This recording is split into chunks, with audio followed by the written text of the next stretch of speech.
안녕하십니까 교회 여러분. 2021년 7월 16일 금요일 새벽 말씀 나누겠습니다. 주어진 본문은 사사기 20장, 사사기 20장 43절 제가 읽겠습니다. 이스라엘 사람들은 베냐민 사람들을 포위하고 쉬지 않고 동쪽으로 기브아 맞은쪽에 이르기까지 추격하여 쳐 부수었다. 19장에 나왔던 레위 사람의 이야기가 계속 이어집니다. 베냐민 지파 기브아 사람들이 행한 그 악한 일을 고발하기 위해서 첩의 주검을 토막내서 12지파에게 보낸 일이 있은 후에 온 이스라엘이 그것을 받고 격분하여서 미스바라는 곳에 모였습니다. 거기에서 레위인의 설명을 들은 후에 온 이스라엘은 베냐민 지파에게 그 기브앗의 불량배들을 내놓으라고 그렇게 요구했지만 베냐민 지파가 이것을 거부하면서 동족 사이에 전쟁으로 일이 커져 버렸습니다. 그러니까 베냐민 지파 대 나머지 11지파의 전쟁이 된 것이죠. 첫 번째 결투에서는 예상을 뒤엎고 수적으로 열세인 베냐민 지파가 이겼습니다. 두 번째 결투에서도 마찬가지였고 이로 인해서 수만 명이 죽게 되었습니다. 온 이스라엘이 목놓아 울면서 하나님에게 이 전쟁을 계속해야 할지를 여쭈었고 하나님은 그때 그들이 이제는 승리할 것이라고 그렇게 하셨습니다. 세 번째 공격에서 이스라엘은 매복 작전을 쓰게 되고요. 그것을 통해서 베냐민 사람들을 거의 다 죽이게 되었고 그들의 성읍을 불사르면서 대승을 거두었습니다. 이 20장, 사사기 20장을 읽으면서 마음이 답답했는데 그것은 등장인물 중 한 명도 제대로 된 사람이 없다는 겁니다.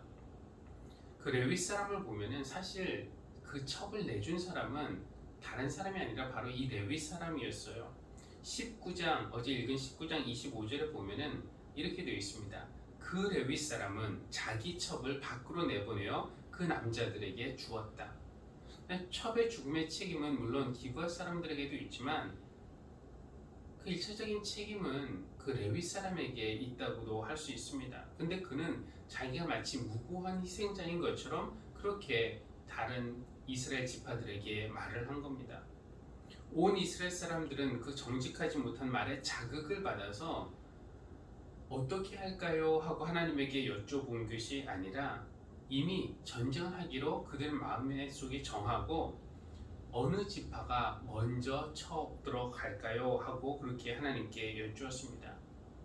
그러니까 이미 자기 뜻을 정하고 하나님의 뜻으로 포장을 한 것이라고 볼 수가 있습니다. 그럼 베냐민 지파는 어떤가?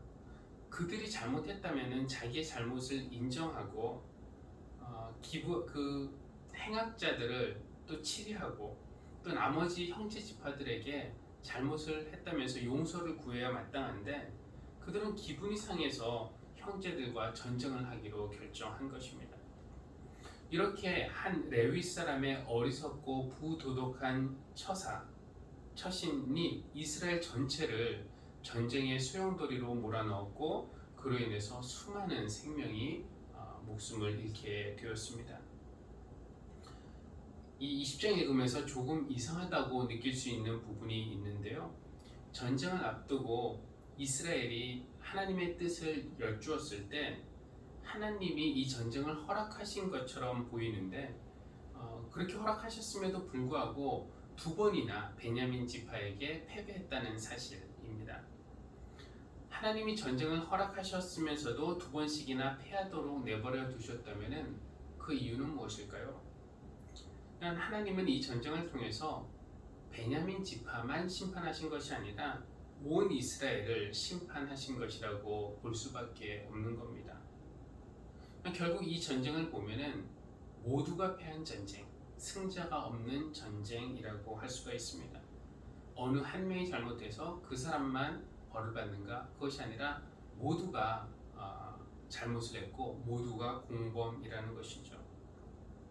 오늘날 우리 모두가 패하는 그런 전쟁을 하지 않기 위해서는 믿는 사람인 우리가 먼저 영적으로 깨어 있어야 할 것이고요. 분열을 조장하고 자극하는, 복수를 선동하고 자극하는 그런 일들을 멈춰야 할 것이고, 또 하나님의 심판이 무섭다라는 것을 우리 모두가 명심해야 할 것입니다. 기도하겠습니다. 하나님, 사사시대 말기에 일어난 이스라엘 지파 사이의 비극적인 전쟁을 보면서 그 시작은 영적으로 깨어 있어야 할 레위인의 타락이었음을 봅니다. 오늘날 우리 기독교인들이 신앙적으로 혼탁해지고 도덕적으로 본인이 되지 못할 때 우리나라 전체가 모두 지는 전쟁을 할 수밖에 없음을 깨닫습니다. 자비하신 하나님, 우리에게 긍휼을 베푸셔서 어두운 세상에서 진리의 빛을 밝히는 등대와 같은 교회가 되게 하여 주십시오. 예수님의 이름으로 기도합니다. 아멘.